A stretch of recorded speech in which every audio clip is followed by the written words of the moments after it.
Welcome to lecture 26. In this lecture, we will discuss the Windows mobile operating system known as Windows CE. So, Windows CE, CE stands for Compact Embedded. It's a derivative of the earlier Windows Phone OS, which was for PDAs and mobiles.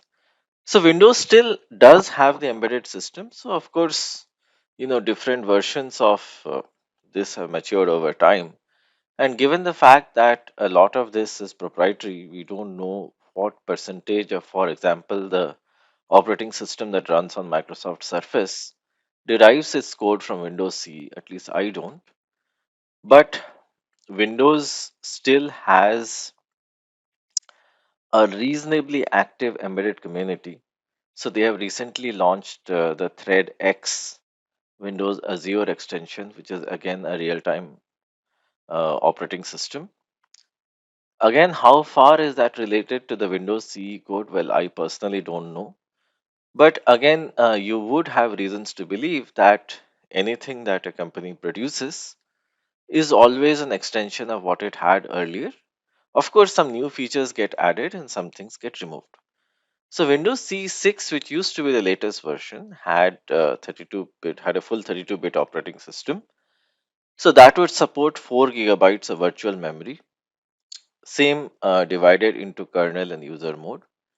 It was targeted for a bunch of embedded devices, so you will see that these embedded devices are still very important. Tablet PCs, smartphones, set-top boxes, thin clients, automotive, robotics, all of these are big users of operating systems. So we did discuss the robot operating system ROS and QNX in the previous lecture. So Windows CE can also be used, even though I must admit that it's not very popular. It is flexible, configurable, adaptable, and small. It does support a bunch of ISAs such as ARM, MIPS, x86, and so on. It has a simple driver model where we can have drivers for different devices and peripherals. Because one thing you need to understand is that an embedded processor would require a lot of peripherals, right? And they would require drivers. And of course, power. It has to be power conscious. So Windows C5 had issues with a limitation that it supported 32 processes with 32 MB per process, kind of like a base limit memory model. But this was removed and Windows C started supporting a virtual memory model. So if you go to the C5 memory model, it was a traditional Windows memory model actually, 32-bit Windows, the one that we used to have, that was mapped to the embedded world where we had 2 gigabytes reserved for the kernel and 2 gigabytes reserved for the user space. So 32 bits will lead to 4 gigabyte address space. So 2 gigs here, 2 gigs here. And again, this was divided into 32 MB slots, right? And so each process had one 32 MB slot, and then there were 32 slots for processes.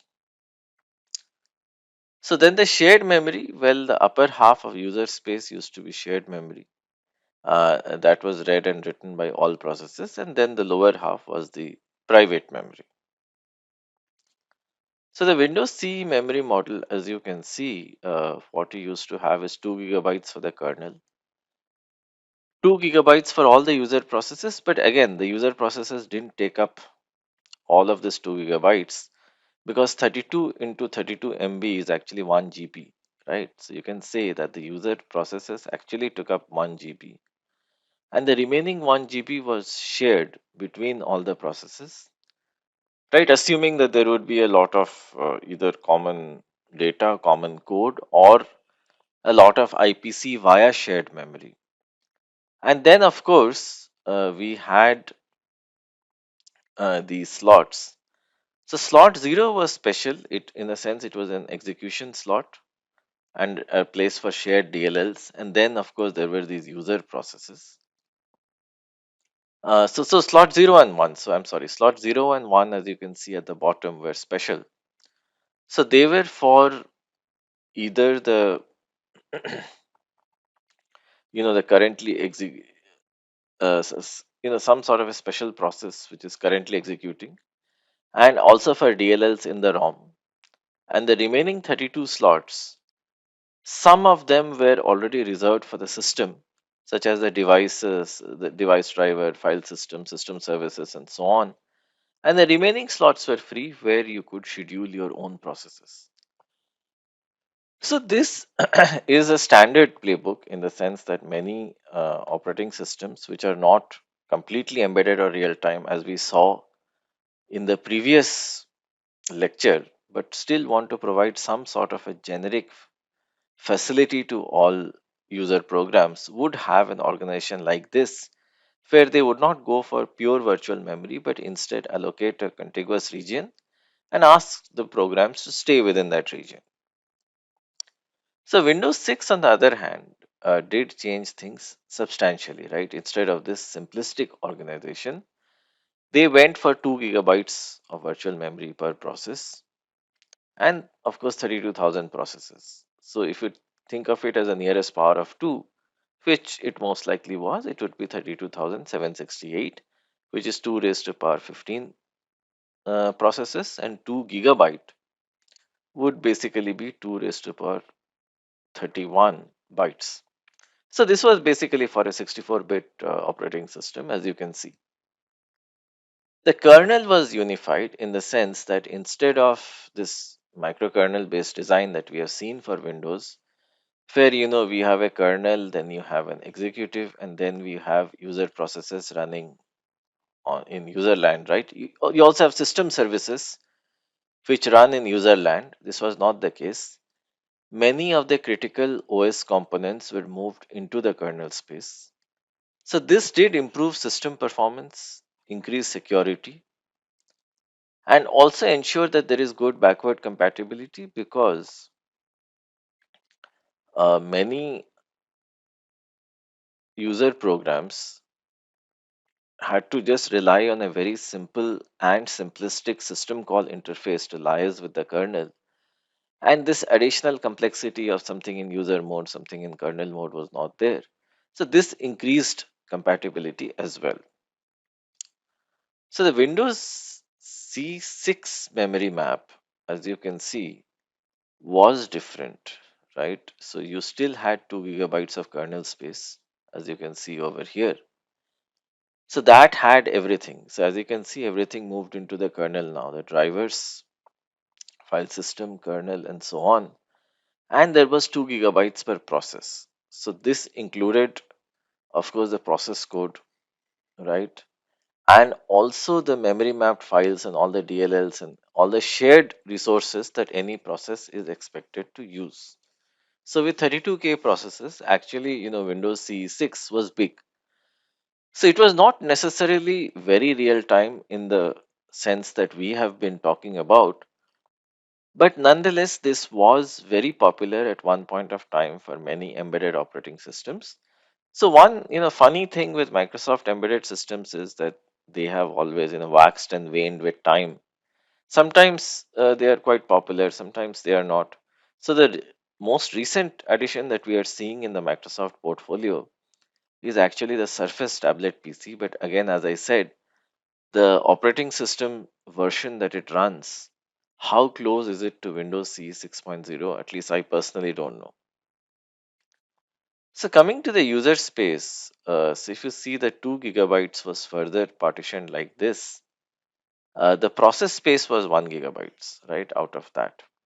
So that had executable code and data, virtual memory allocations, and file back map files. So what are these? Well, these are for memory mapped files. The user DLLs that it was using, which means that all the code and data that you would use, that would be mapped into this region, right? So these are basically, DLLs that are provided with the software or with the OS, and they are mapped into the user space. So this had a same mapping, right? Not similar, same mapping across all processes. And so, of course, the data pages were unique and the code pages were shared. Then you had RAM back map files. So basically, these were mapping files between system resources and program addresses. So these mapping files, for storing them, also some space was provided. And then there was a shared system heap.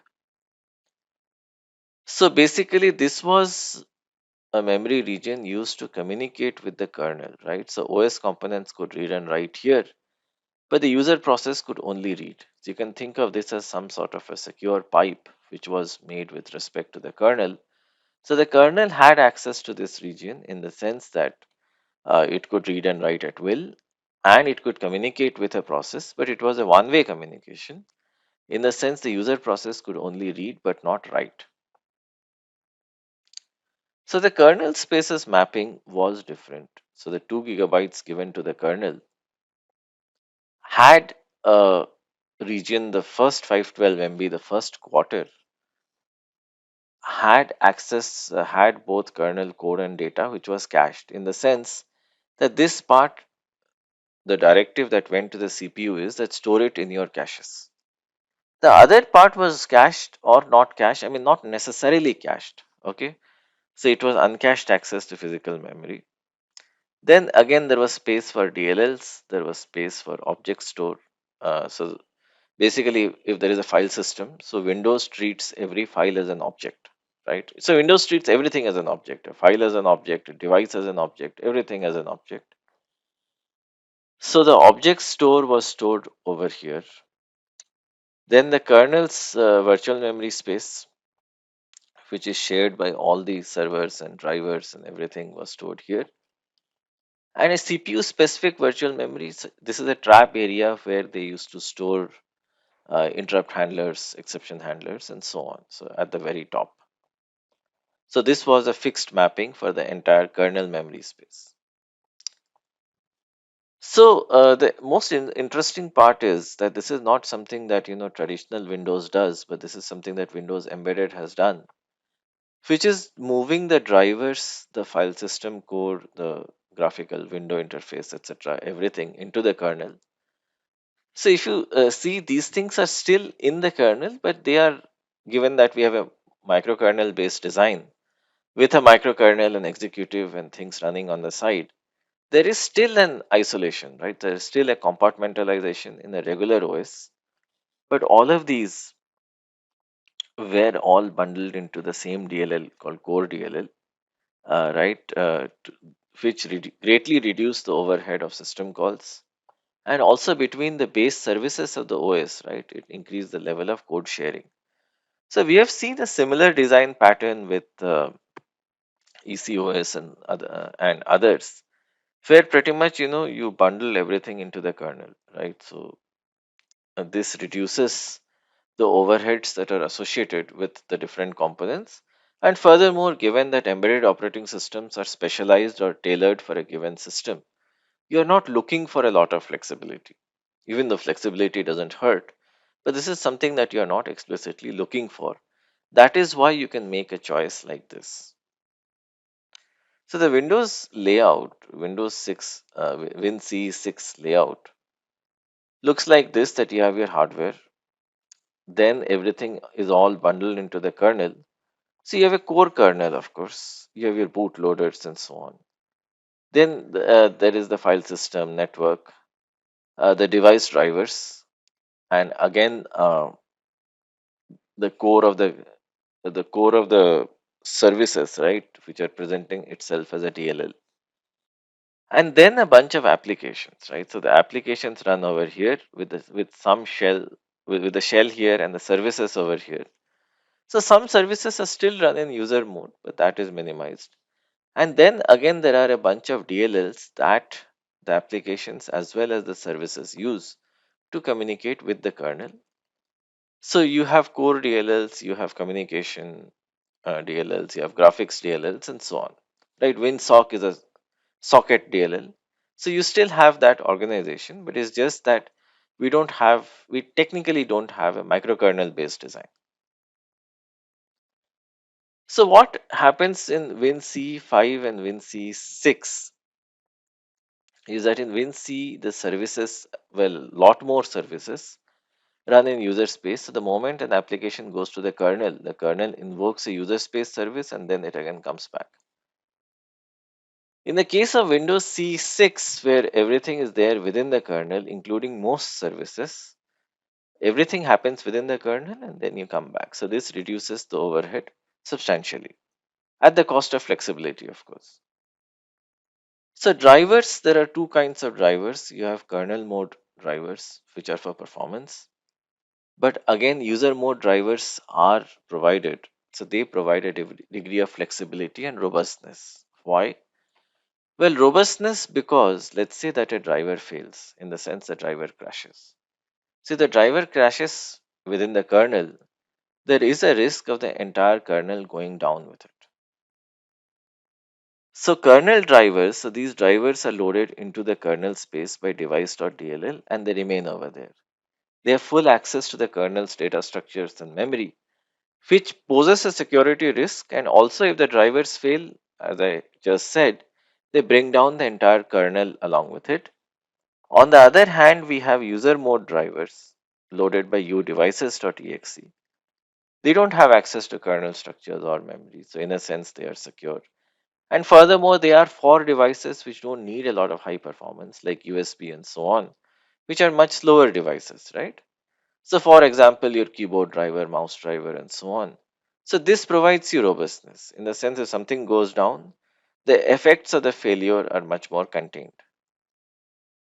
Now, let's come to Windows CE as a real time operating system. So, the key idea is that if you consider, we have discussed, of course, threadbare, a lot of issues with real time operating systems. So, if you, let's say, want to respond to an interrupt within a bounded amount of time.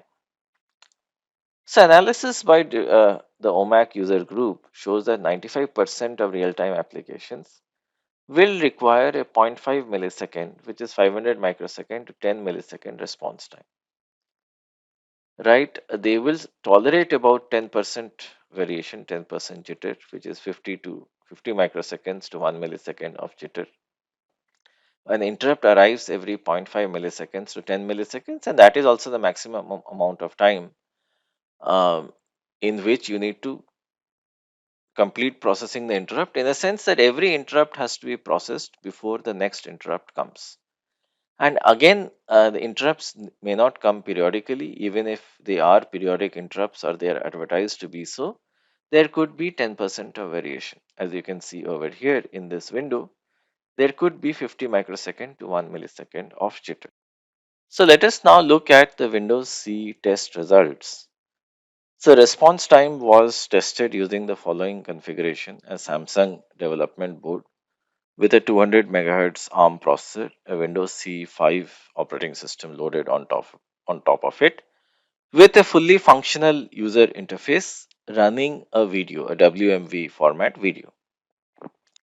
So the key point is like this, that Windows C again divides the interrupt processing into the top half and the bottom half. So the top half is the interrupt service routine and the bottom half is the interrupt service thread which runs in user space. So in the top half, you see that the time that is required to run the top half is between 1.2 microseconds and 13.3 microseconds with an average of 3.3. So there is a fair amount of variation at the tail. Similarly, for the bottom half or the IST, the variation is not that much, at least from a multiplicative standpoint. In the sense, the minimum is 31.7 microseconds and the maximum is 103 microseconds, right? So it is between, like 1 is to 3x, whereas in this case, it is more like 1 is to 10x. So Windows C can be configured to be quite small, in the sense the bare minimum kernel is called min kern. So we have seen very small kernels in the previous lecture, 10 kilobytes, 20, 30 kilobytes. But in this case, the minimum kernel size is 350 kilobytes. No graphics or Windows support. So then there are multiple processes. There is multi-threaded programming. right, with multiple processes, and DLLs are supported. In fact, everything, most of the major features are supported, virtual memory, and a very large number of IO device drivers. So, interrupt handling, as we have said, is primarily a top half and bottom half phenomenon like Linux, where you have a tiny kernel mode ISR. His job is to do a bare minimum servicing of the interrupt and queue the interrupt service thread for later execution. So that is the role of the ISR. But the user mode IST, which is again the bottom half, does the bulk of the work. And thankfully, like other real-time operating systems, this part needs to execute in contention with user mode real-time processes. And this, attests to the real-time nature of the operating system. So when an interrupt occurs, the kernel will of course save the state of the currently executing user mode code. The kernel calls the ISR to handle the interrupt. The ISR will run a little bit, right? So at that point of time, other interrupts will be disabled or masked. So this is again a standard feature that we have been seeing. But you need to minimize this masking time, right? Interrupt disabling time. And so after that, you minimize, schedule the rest of the work in an IST. So this is again, a very standard pattern that we have been seeing where the ISR runs and the rest of the work is done by the IST. So in terms of resource sharing, starting from WinC, 3 priority inheritance was supported. So in earlier versions, processes could undergo unbounded priority inversions, but of course not in the latest one. Context switching, again, fast context switching times are required, as we have said, the order of microseconds, right? Or maybe sub microseconds, not in milliseconds. So Windows 2000 used to give each process its own page table and it continued from then on, right? So it was Windows 2000 was also Windows Millennium. But the key point is that in this case, this doesn't happen because otherwise the context switch overhead will increase. In WinC, processes are all made to share a single page table. So this reduces the context switch overhead, right? And so then, of course, how will they do that? There are different ways. Either it could be an inverted page table or the address space ID could be a part of the virtual address. So Windows CE versus Windows for desktops, unlike Windows NT 2000 and XP, WinC 5 at least did not support multiple processors. And then, of course, WinC 5 had other issues of 32 concurrent processes and so on. So then, the of course the many kernel modules did share code and so on. But then again, we don't know that whether the code was exactly the same or whether it was different. So I think the rest you have seen. So WinC.NET is new. It is designed for mobile applications. It supports Bluetooth, IPv6, etc., along with the security protocols and Kerberos, right? So basically, that is there. And so Microsoft's mobility platforms are, as I said, you have seen different versions of it, starting from smartphones, phones, notebooks, tablets, etc. So the latest versions, of course, run on the Surface Pro tablets. So in terms of mobile applications are quite resource poor. They have very limited memory and buffer space, screen and processing capabilities. So because of the fact that there are communication issues and so on, disconnected operation will require system support in the sense that let's say that you get disconnected but you still want to keep on browsing, so you should have prefetched contents of the web page, cached it and so on. So all of these things are required and they need to be provided within the context of a broadly soft real-time setup. So this is what OS designers need to keep in mind before actually designing an operating system. There are three broad categories of mobile applications. So one would of course be standalone applications, which would run without the internet. Simple client server applications where there'll be short internet communications. And then again a bunch of advanced mobile applications, which let's say like distributed gaming or something, where real time communications will be important. So we will discuss real time communication in a later lecture. But this the aim of this slide is to just give you a flavor of the different kind of interactions that can happen on a mobile device, and along with having a real time operating system, why it is also important to have real time communication, right? So both go hand in hand, both go together. So of course, now much of the Windows market or market share has been taken over by Android. So Android comes with its own design choices, and in Android every process runs on a virtual machine, right, which is similar to a JVM, but it's not a traditional JVM. It's called the Dalvik VM. So the Linux kernel, which runs below the Dalvik VM, handles all the low-level functionality like security, threading, process and memory management. All the applications per se are written in Java, and they are converted to a Dalvik executable which runs on the Dalvik VM. So we will not be discussing the real-time nature of Android in this lecture. But again, as you can see that Android does add an additional layer. But again, adding an additional layer per se is not a bad idea, as long as certain guarantees and bounds can be established. So app priority and processes. So of course, whenever we talk of any real-time system, we should talk about application priority. So one good thing in Android is that applications do not have control, right? Do not have control over their own life cycles, which means that, the device responsiveness can always be increased by aggressively taking away resources from applications or killing them. So we have applications with different levels of priority: and active process, critical priority, right? So that would of course be the phone, right? The phone process when I'm talking to somebody. The visible process, like if I'm watching a video, that will have high priority. And a background process maybe which is there to scrub pages will be of a lower priority. And again, every operating system supports an empty or idle process, which means that you're just accounting for the fact that you're not doing anything. So this ends our lecture on operating systems, real-time operating systems. So we have in fact covered the entire gamut spectrum of all real-time operating systems. So the next chapter will be on benchmarking of these operating systems, and then we will move to real-time communication.